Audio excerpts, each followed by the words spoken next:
కాశ్యపాన్వయ సంజాతం శరణ్యార్యపదాశ్రితం వైరాగ్యజలధిం వందే రంగరామానుజం మునిం. అందరికీ దాసోహం. మన ఆచార్యులు శ్రీ శ్రీ శ్రీ త్రిదండి శ్రీ రంగరామానుజీయర్ స్వామివారు రచించిన గ్రంథాల్లో శ్రీకృష్ణార్జున సంవాదాన్ని, భగవద్గీతని ప్రశ్నోత్తరాల రూపంగా మనం తెలుసుకుంటున్నాం.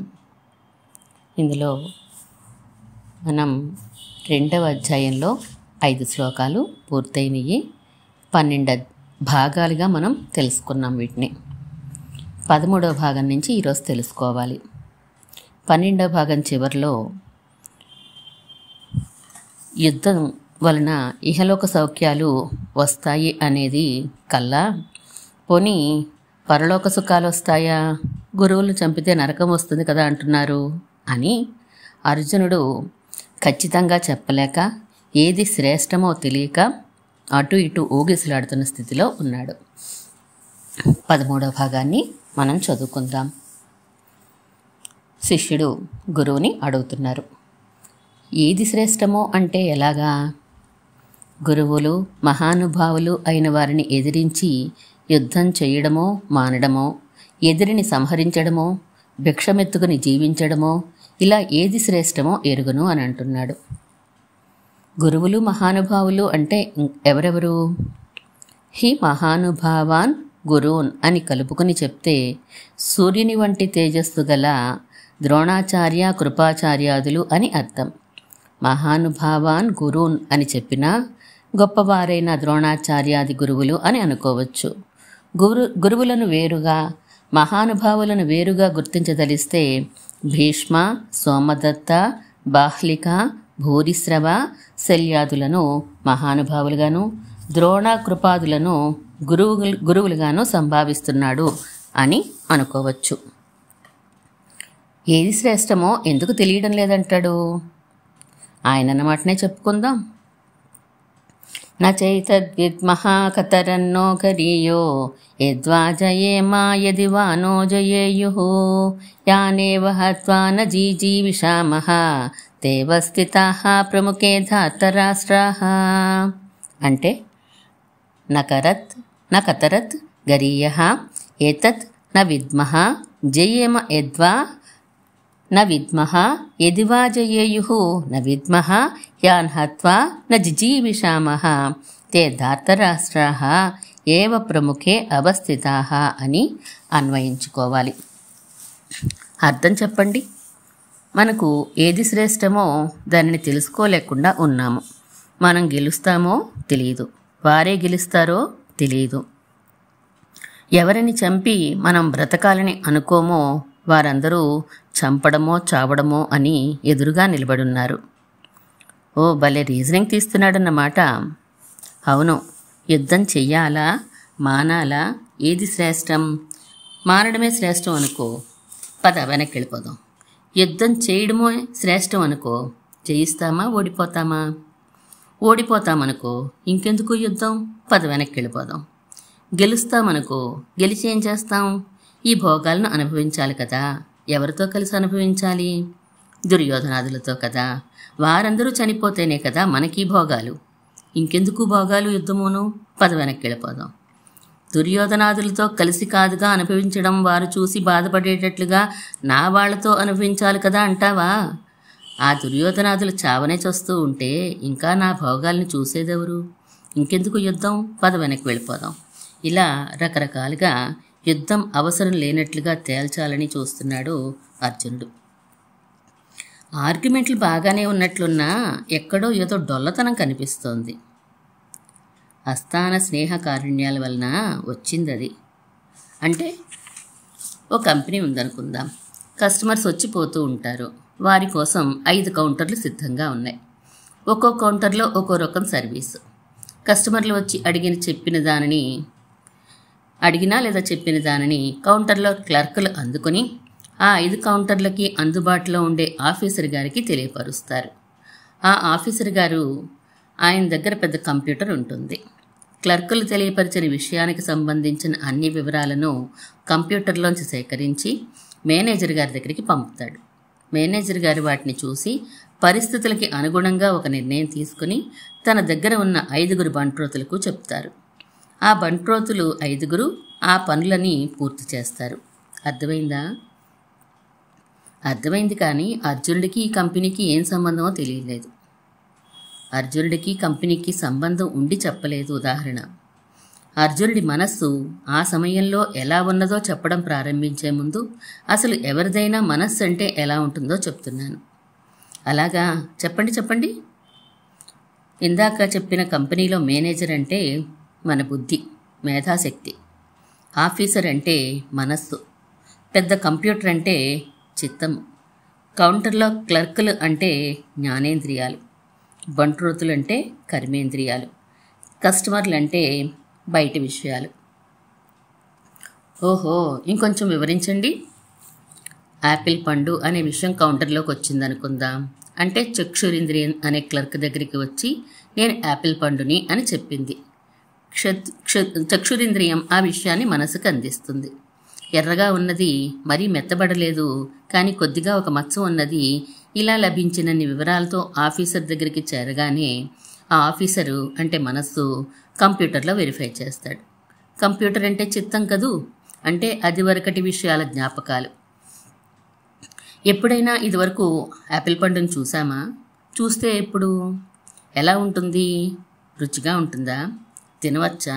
తినకూడదా? ఎర్రగా ఉంటే రుచిగా ఉంటుందా? ఉండదా? మచ్చపడడం మంచిదా? కాదా? నష్టం ఏంటి? ఇప్పుడు ఆ పండు ఎవరి దగ్గర ఉంది? వారు మనకి ఇస్తున్నారా? మనం కొనుక్కోవాలా? కొనుక్కోవాలంటే డబ్బు ఉందా? అసలు దాని అవసరం ఉందా? వగైరా బోలెడు వివరాలని కంప్యూటర్లో చూసేసి ఆఫీసర్ గారు ఒక ప్రింటౌట్ తీసి మేనేజర్ గారికి ఇస్తారు. మేనేజర్ గారు అంటే బుద్ధి పండు కావాలి అనడానికి తగిన కారణాలెన్ని, వద్దు అనడానికి తగిన కారణాలెన్ని చెక్ చేసుకుని ఒక నిర్ణయం తీసుకుని దాని ప్రకారం తన దగ్గరున్న బంట్రోతులైన చెయ్యి, కాలు వగైరా కర్మేంద్రియాలకి పని చెప్తాడు. అప్పుడు ఆ పండుని తీసుకోవడమో మారడమో జరుగుతుంది. అమ్మో, ఇంత జరుగుతుందా ఒక చిన్న యాపిల్ గురించి? మరేమనుకున్నావు?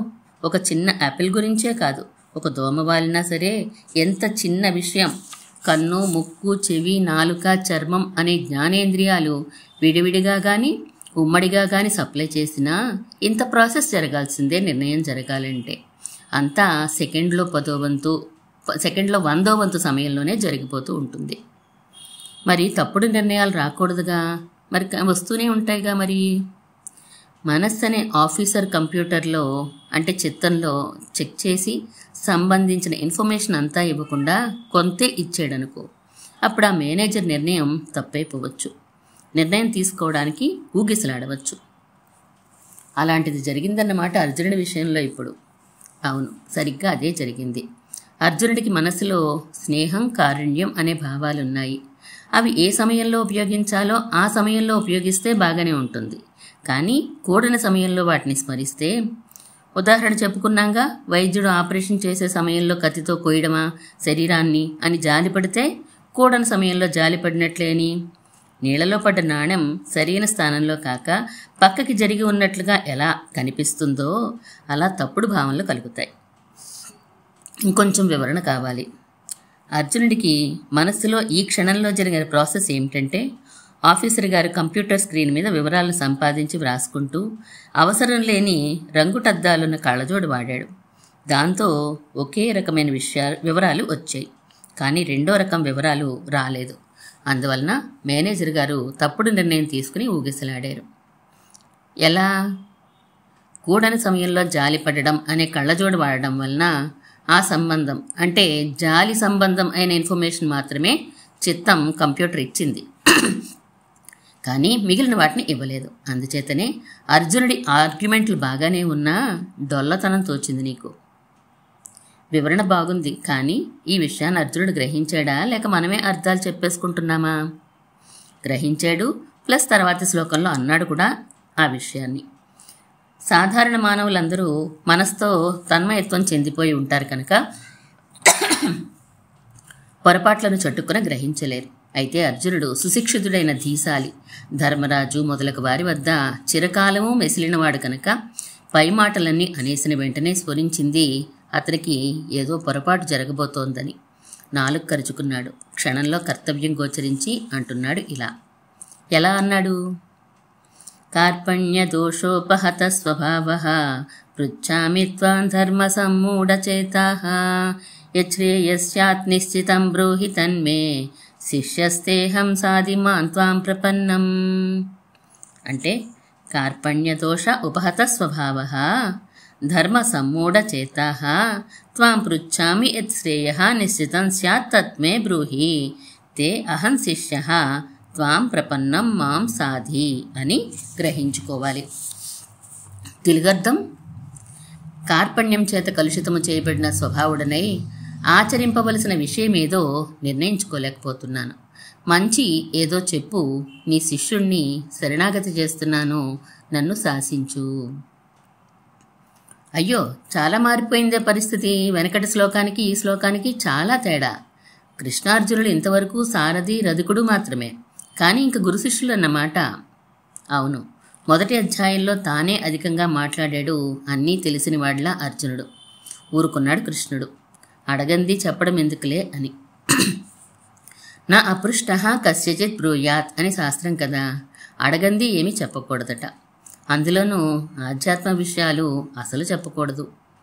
అందుచేత ఆగాడాయన ఇంతవరకు. నాకేది మంచిదో చెప్పు అని అడగనే అడిగాడు అర్జునుడు. అంతేనా, నీ శిష్యుణ్ణి అనేశాడు. శరణాగతి కూడా చేసేశాడు. శరణాగతి ఒక్కటే తన విపత్కర మానస పరిస్థితిని చక్కదిద్దగల సాధనమని అర్జునుడు ఎంచాడు కాబోలు. శిష్యభావాన్ని తక్షణమే స్వీకరించాడు. శిష్యుడు ఎంతెంత వినయవంతుడైతే గురువుకు అంతంత ప్రీతి జనిస్తూ ఉంటుందట కదా. అందుచేత అర్జునుడు ఎప్పుడైతే ఆత్మార్పణము ద్వారా శిష్యలక్షణము పాలించాడో వెనువెంటనే శ్రీకృష్ణమూర్తి తన గురుధర్మాన్ని నెరవేర్చి ఆధ్యాత్మిక బోధతో కడతేర్చి ఉంటాడు. ఈ ఆత్మార్పణము ముముక్షువులందరికీ మార్గదర్శకం కదా. మన దేశంలో వైదిక ధర్మంలో ఉండే గురు శిష్య భావన అసాధారణమైనది. వేలాది తల్లిదండ్రులు కురిపించలేని వాత్సల్యాది భావాలను గురువు ఒక్కడే శిష్యుడికి లభింపచేసి సందేహ నివారణ చేయగలడు. చెయ్యి పట్టుకుని నడిపించగలడు. శిష్యుడు చేయవలసిందంతా విశ్వాసంతో ఆ చేతిని అందుకోవడమే. ఇక ఆ పైన ఎన్ని వందల వేల సందేహాలు వచ్చినా గురువు తీరుస్తూనే ఉంటాడు, తరింపచేస్తూనే ఉంటాడు. ఎన్ని ప్రశ్నలను అడిగినా విసుక్కున్నట్లు కనిపించడు కృష్ణుడు మనకి గీతలో. అదే శరణాగతి ఫలం. ఇంతకీ కార్పణ్యం అంటే ఏంటి? ఆ దోషం చేత కొట్టబడిన స్వభావము కలవాడినైనాను అని కదా అర్జునుడు చెప్పుకుంటున్నాడు.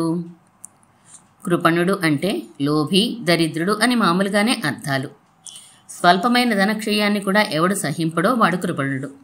ధనం అంటే సంపద అంటాం కదా. సంపదలు ఎన్నో రకాలు. అందులో బంధు సంపద ఒకటి. వారు చనిపోయితే ఇంక నేనెందుకు అనుకునేవాడు కృపణుడు. ఈ బంధువులు ఈ దేహంతో సరి, వేరే దేహంతో వేరే బంధువులు వస్తారు. ఆత్మకి ఈ బంధువులతో సంబంధం లేదని ఎరగడం ఆత్మజ్ఞానం. అది లేనివాడు ఆత్మజ్ఞాన దరిద్రుడు. అందుచేత కృపణుడైపోయిన నేను అని అర్జునుడు నిందించుకుంటున్నాడు అట్లు అనిపిస్తుంది.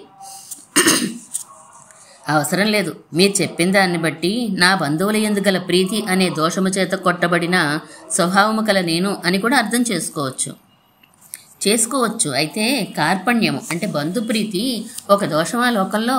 కాదే. మరి దోషం అంటే ఏమై ఉంటుంది? కులక్షయం జరగడమే దోషం, లేదా బంధువులందు మమకారం ఉండడమే దోషం. అర్థమైంది. కార్పణ్య దోషం అనొచ్చు, కార్పణ్యము దోషము అని విడదీసి చూడవచ్చు. ఆత్మజ్ఞాన శూన్యత అనే కార్పణ్యం చేత మరియు బంధు మమకారము అనే దోషం చేత కొట్టబడిన స్వభావం కలిగిన వాడిని అయినాడు అని అనుకోవచ్చు. లేదా బంధువులను చంపవలసి వస్తోందనే దీనత్వ చేత కులక్షయం జరిగిపోతోందనే దోషం చేత కొట్టబడిన స్వభావం కలిగిన వాడైనాడు అర్జునుడు. మరి కొట్టబడిన అంటే కలుషితమైన అని అర్థం. ప్రశాంతమైన సరోవరంలో అడుగు భాగం స్పష్టంగా కనిపిస్తూ ఉంటుంది. చిన్న రాయి చేత కొట్టబడితే నీటిలో కదలికలు బయలుదేరి తరంగాల వలన ప్రశాంతత కలుషితమైపోయి అడుగు భాగం స్పష్టత కోల్పోతుంది. దీన్ని అక్కడే కంపెనీలో ఆఫీసర్ అనే ఉదాహరణలో ఒక రంగు కళ్ళజోడుగా నిరూపించారు కదూ. అవును, కార్పణ్య దోషం చేత స్పష్టత లోపించి బుద్ధి అంటే మేనేజర్ సరైన నిర్ణయానికి రాలేకపోతున్నాడు అని అనుకున్నాం. స్వభావం కదా కొట్టబడింది. స్వభావం అంటే ఇక్కడ పౌరుషం అని చెప్పవచ్చు, ధైర్యం అని చెప్పవచ్చు. పౌరుష ధైర్యాలు స్వాభావిక గుణాలు కదా క్షత్రియుడికి. అవి రెండూ లోపించాయి బంధు స్నేహం వలన. ఆ కారణం చేతనే ధర్మ సమ్మూఢ చేతస్కుడైపోయినాడు. అంటే అతని మనస్సు ఇది ధర్మము, ఇది అధర్మము, ఇది చేయదగినది, ఇది చేయరానిది, ఇది కర్తవ్యము, ఇది కాదు అనే విషయాన్ని నిర్ణయించడంలో మూఢమైపోయింది, మొద్దుబారిపోయింది. నిర్ణయం అసాధ్యమైపోతుంది. కనుకనే యత్ నిశ్చితం శ్రేయ స్యాత్ తద్బ్రూహి, ఏది నాకు నిశ్చయంగా శ్రేయస్సు అవుతుందో దాన్ని నాకు చెప్పు అన్నాడు. అలాగూ చెప్పవచ్చు, ఇంకోలాగా చెప్పవచ్చు. యత్ శ్రేయ నిశ్చితం స్యాత్ తత్ బ్రూహి, ఏది నాకు శ్రేయస్సని నీచే నిశ్చయించబడిందో దానిని చెప్పు అని అనవచ్చు. శ్రేయస్సు అంటే యుద్ధం చేయడం మంచిదో కాదో చెప్పమనా? అంత చౌకబారుగా అర్థం చేసుకోవడం తెలియతక్కువతనం. యుద్ధం చేసేదా మానేదా అని మాత్రమే అడగదలిచిన వాడు శిష్యస్నేహం, సాధిమాం, ప్రపన్నం ఇలాంటి పెద్ద పెద్ద పదాలు వాడనక్కర్లేదు. వాడినా అదే అభిప్రాయమైతే పరమాత్మ యుద్ధం చేయి అని చెప్తే సరిపోయి ఉండేది. అందుచేత ఇక్కడ శ్రేయస్సు అంటే అంత తేలిక అర్థం తీసుకోకూడదు. యుద్ధం అనేది తాత్కాలిక శ్రేయస్సు కావచ్చు, కానీ శాశ్వత శ్రేయస్సు ఏది అన్న అర్థంలో మనం చూడాలి. అంతేకాదు కృపణుడంటే కూడా లోతుగా చూస్తే ఇంకో అర్థం వస్తుంది. లోతుగా చూడటం అంటే మూలానికి వెళ్ళి ఉపనిషద్వాంగ్మయంలోకి వెళ్ళి చూడాలి. ప్రతి అధ్యాయంలోని చివర ఇది శ్రీమద్భగవద్గీతాసు ఉపనిషత్సు అని ఉండనే ఉందిగా. అందుచేత కృపణుడంటే ఉపనిషత్ ప్రకారం ఎవరు? బృహదారణ్యక ఉపనిషత్తు 3లో 8లో 10లో వస్తుంది. గార్గి అనే ఆమెతో జరిగిన సంవాద సందర్భంలో శృతివాక్యం యోవా ఏతదక్షరం గార్గి అవిదిత్వా అస్మాల్లోకాత్ ప్రైతి స కృపణః అని అంటుంది. అంటే అర్థం మానవుడై పుట్టి ఆత్మస్వరూప సాక్షాత్కారం లేకుండా మరణించిన వాడు కృపణుడు అని. అలాగే కఠోపనిషత్తులో శ్రేయశ్చ ప్రేయశ్చ మనుష్యమేతస్తే సంపరీత్య వివిధనక్తి ధీరః తయోర్హి శ్రేయ ఆదదానస్య సాధు భవతి హీయతేర్థాత్ య ఉప్రేయో వృణీతే అనే శ్లోకంలో శ్రేయో మార్గం నివృత్తి మార్గమని, ప్రేయో మార్గం ప్రవృత్తి మార్గమని చెప్పబడింది. అందుచేత అర్జునుడు శ్రేయస్సును ఉపదేశించమంటే అర్థం నివృత్తి మార్గాన్ని ఉపదేశించి ఆధ్యాత్మ విద్యని అందించమని. నివృత్తి మార్గం అంటే కర్మలు చేయకపోవడమేగా. అది ఉపదేశించడం అంటే యుద్ధం చేయవద్దని కదూ. అలా రాదా అర్థం? నివృత్తి మార్గం అంటే కర్మలు చేయకపోవడం అని అర్థం కాదు. కర్మని చేసేటప్పుడు దాని యందు కల సంగము నుండి, అదిచ్చే ఫలం నుండి మనం నివృత్తం కావడం. మరిన్ని వివరాలు మనకి ఈ విషయంలో ముందు ముందు వస్తాయి. ఇలా ఆధ్యాత్మిక విద్యని బోధించమని అడిగినట్లు పరోక్షంగా అడిగిన దానికే కృష్ణుడు దొడదడా చెప్పేశాడా గుహ్యతమ రహస్యాలను? లేదు, స్పష్టంగా కంఠరవేణ నహి ప్రపశ్యామి శ్లోకంలో అడగనే అడిగాడు అర్జునుడు. ఇక్కడితో 13 భాగాలు పూర్తయినాయి. మనకి 14వ భాగంలోకి ప్రవేశిస్తున్నాం. ఏంటా శ్లోకం?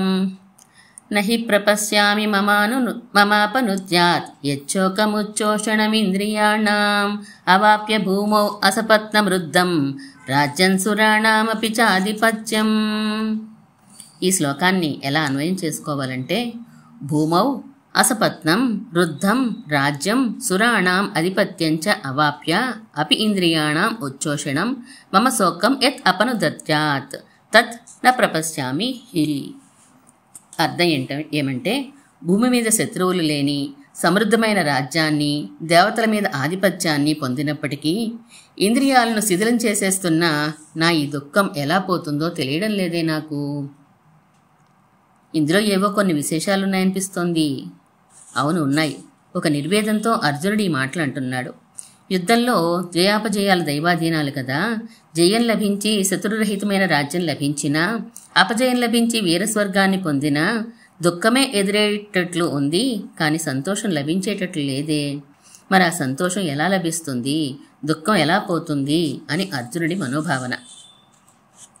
దుఃఖం పోవడం, సంతోషం లభించడం రెండు ఒకటి కాదా? కాకపోవచ్చు. శరీరానికి అనారోగ్యం తొలగినంత మాత్రాన పుష్టిగా ఉన్నట్లు కాదుగా. ఆరోగ్యంగా ఉండడం వేరు, పుష్టిగా ఉండడం వేరు. అలాగే దుఃఖం పోవడం, సుఖదుఖాల ప్రసక్తి లేకుండా పాషాణంలా ఉండడం, సుఖంగా ఉండడం అనేవి 3 దశలుగా మనం అనుకోవచ్చు. ఒకసారి సుఖం అంటున్నారు, ఇంకోసారి సంతోషం అంటున్నారు. ఈ రెండిటి అర్థం ఒకటేనా? పర్యాయ పదాలుగా సుఖ సంతోషాలని వాడేస్తూ ఉంటాం, కానీ సుఖం అనేది శరీరానికి సంబంధించింది, సంతోషం అనేది మనసుకు సంబంధించినది. ఏసీలు, ఫ్యాన్లు వగైరాలతోటి సుఖంగా ఉండొచ్చు, కానీ సంతోషంగా ఉండాలని రూల్ లేదు. ఫుట్పాత్ మీద జీవితం గడిపేవాడికి సుఖం ఉండకపోవచ్చు, కానీ సంతోషం ఉండకూడదని రూల్ ఏం లేదు కదా. నిజమే సుమా, ఇలా ఆలోచించలేదు ఎప్పుడూను. సుఖంలో సంతోషంలో మళ్ళీ తేడాలుంటాయా? ఉంటాయి. శరీరానికి అనారోగ్యాలు లేకుండా ఆరోగ్యంగా ఉండడం ఆంతర సుఖం. ఏసీలు, ఫోమ్ బెడ్లు వగైరాలన్నీ ఉండి సౌకర్యాలు అనుభవించడం బాహ్య సుఖం. బాహ్య సుఖం విలువని 10 రూపాయలతో పోలిస్తే ఆంతర సుఖం విలువ 100 రూపాయలు అనుకోవచ్చు. మరి సంతోషమో? ఇది 2 రకాలుగా ఉంటుందని అనుకోవచ్చు. తన వారందరూ సుఖంగా ఉండడం చూసి కలిగేది బాహ్య సంతోషం. తన మనస్సుకి నచ్చినట్లుగా జరుగుతూ ఉంటే కలిగేది ఆంతర సుఖం, ఆంతర సంతోషం. ఇది అంతే. బాహ్య సంతోషం 1000 రూపాయలు అనుకుంటే ఆంతర సంతోషం 10,000 రూపాయలు అవుతుంది. మరి ఇంద్రియముల సుఖదుఖాలంటే ఏమిటి? ఇంద్రియాలకి ప్రత్యేకించి సుఖదుఖాలు ఉండవు. ఇంద్రియాలు మనస్సులో ఒక భాగం కనుక మనసుకే చెందుతాయి. ఊరు కాలిపోతోందన్నాం అనుకోండి, మన ఉద్దేశం ఊళ్ళో ఉండే ఇళ్ళు కాలుతున్నాయని కదా. అలాగే ఇంద్రియాలు దుఃఖిస్తున్నాయి అంటే మనసుకి సంతోషం లేదు అని అర్థం. ఏతావాత అర్జునుడు అన్న మాట ఏమని అర్థమవుతోందంటే, భూలోకంలో కానీ స్వర్గాది లోకాల్లో కానీ ఎన్ని సుఖాలున్నా సంతోషం లేకపోతే దండగే కదా అని. అవునా? అవును. సుఖానికి సంతోషానికి తేడా గమనించగలిగిన వారందరూ, అంటే సుఖం 10 రూపాయలైతే సంతోషం 10,000 రూపాయలని గ్రహించగలిగిన వారందరూ ఈ శ్లోకాన్ని సరిగ్గా అర్థం చేసుకోగలుగుతారు. అసలు ఈ సుఖం అనే ఫీలింగ్ కానీ సంతోషం అనే ఫీలింగ్ కానీ ఎక్కడి నుండి వస్తున్నాయి? వీటికి మూలం ఏంటి? సరైన ప్రశ్న వేశావు, సరైన సమయంలో వేశావు. ఒక పెద్ద సముద్రం ఉంటే ఆ సముద్రపు కెరటాల నీటిని సంతోషమని, ఆ కెరటాల నుంచి ఎగిరిపడే నీటి తుంపరులని సుఖమని పోల్చుకోవచ్చు. అబ్బా, అంత స్వల్పమైందా సుఖం? సుఖం కన్నా సంతోషం పెద్దదే, కానీ అది సముద్రపు నీటితో పోలిస్తే కెరటాల నీరు ఎంత స్వల్పమో అంత స్వల్పమన్నమాట. మరింతకీ ఆ సముద్రం పేరేంటి? నీటి తుంపరులని సుఖమని, కెరటాల నీటిని సంతోషమని మనం గుర్తించగలిగితే సముద్రపు నీటిని ఆనందము అని గుర్తుంచుకోవాలి. ఆనందం అనే పదాన్ని కూడా సుఖ సంతోష పదాలతో పాటుగానే వాడేస్తూ ఉంటాం, కానీ ఈ తేడా తెలియలేదు సుమండి. అయితే సుఖం శరీరానికి, సంతోషం మనస్సుకి సంబంధించినట్లు ఆనందం దేనికి సంబంధించింది? ఆత్మకి సంబంధించింది. ఆత్మ ఆత్మ అని మాటిమాటికి వింటూ ఉంటాను. అసలు ఈ ఆత్మ అంటే ఏంటి? ఎలా నిర్వచించాలి? ఇప్పుడు చూడు, నువ్వు నేను బ్రతికి ఉన్నాం కదా, కదులుతున్నాం, మాట్లాడుతున్నాం, పనులు చేస్తున్నాం. కొన్నాళ్ళు పోయినాక మరణించక తప్పదు. అప్పుడు ఈ శరీరం కదలదు, మాట్లాడదు, పనులు చేయదు, శవం అంటాం దానిని. అవునా? ఇప్పుడు ఈ శరీరానికి ఆ శవపు శరీరానికి తేడా ఏంటి? ఈ శరీరంలో మనకు తెలియకుండా ఉండి దీనిని కదిలించేది, మాట్లాడించేది, పనులు చేయించేది అయినా ఏదో ఒక వస్తువు బయటికి వెళ్ళిపోయింది. అప్పుడు అది శవం అయింది. అలా వెళ్ళిపోయిన ఆ వస్తువునే ఆత్మ అని పిలుస్తారు. ఆత్మ అనే ఎందుకన్నారు? ఇంకో పేరు ఎందుకు పెట్టలేదు? బాగుంది, ఇదేం ప్రశ్న. కృష్ణుడికి కృష్ణుడని ఎందుకు పేరు పెట్టారు అంటే ఏం చెప్తాం? నల్లగా ఉన్నాడు కనుక కృష్ణుడని పేరు, అంతే. అదే అలాగే ఆత్మ అని ఎందుకు అనాలి అని నా ప్రశ్న. ఆప్నోతీతి ఆత్మ, వ్యాపించి ఉండేది ఆత్మ అని అర్థం. శరీరం అంతటా వ్యాపించి ఉంటుంది కనుక ఆత్మ అనే పేరే ఉచితం. శరీరం అంతా వ్యాపించి ఉంటుందని ఎలా తెలుసు? పాదంలో ముళ్ళుగుచ్చుకున్నా, తల మీద పేను కొరికినా, శరీరంలో ఎక్కడ ఏమి జరిగినా వెంటనే తెలుస్తోంది కనుక శరీరం అంతటా వ్యాపించి ఉండాలిగా. మరి అలా అయితే మానవుడు ఇంకో జన్మలో చీమై పుడితే ఇంత మానవ శరీరంలో ఉండే ఆత్మ చిన్నదైపోతుందా? ముక్కలైపోతుందా? అవదు. వ్యాపించి ఉండడం అంటే నీకు సరిగ్గా అవగాహన కాలేదు. దీపాన్ని ఒక గదిలో పెట్టాం. దీపపు వెలుగు గది అంతటా వ్యాపిస్తుందిగా. దీపం, దీపపు వెలుగు కలిపి ఒకటే వస్తువు కనుక దీపం గదంతటా వ్యాపించి ఉన్నదన్నా ఎలా దోషం లేదో, అలాగే ఆత్మ శరీరం అంతటా వ్యాపించి ఉన్నది అని అంటే ఆ ఆత్మ యొక్క జ్ఞానము వ్యాపించి ఉన్నది అని అర్థం. మరి పరమాత్మ అంటే ఈ చరాచర జగత్తునంతటను వ్యాపించి ఉన్నవాడు అని అర్థం. ఓహో, ఆత్మ కన్నా పరమాత్మ వ్యాప్తి అధికం అన్నమాట. ఇంతేనా తేడా? ఇంకా చాలా తేడాలున్నాయి. ఆత్మ అణువు, పరమాత్మ విభువు. విభువు అంటే అన్నిటికన్నా చిన్నదానిని అణువు అని ఎలా అంటామో అన్నిటికన్నా పెద్దదానిని విభువు అని అంటాం. సరే సరే, అసలు టాపిక్ వెనకబడిపోయింది. ఆనందం ఆత్మకి సంబంధించిందన్నారు కదా, అది కూడా సుఖ సంతోషాల్లాగే రెండు విధాలుగా ఉంటుందా? ఉంటుందని అనుకోవచ్చు. తనని తాను అనుభవిస్తే దానిని ఆత్మానుభవం కైవల్యం అంటారు, అదొక ఆనందం. తనని తాను పరమాత్మకి సమర్పించుకుంటే పరమాత్మ అనుభవం కైంకర్యం అంటారు, అది ఇంకొక ఆనందం. ఆత్మానుభవం పరమాత్మానుభవాల్లో ఏది గొప్పది? ఆత్మానుభవం 1,00,000 రూపాయలైతే పరమాత్మానుభవం కోట్ల కోట్ల రూపాయల పైనే ఉంటుంది.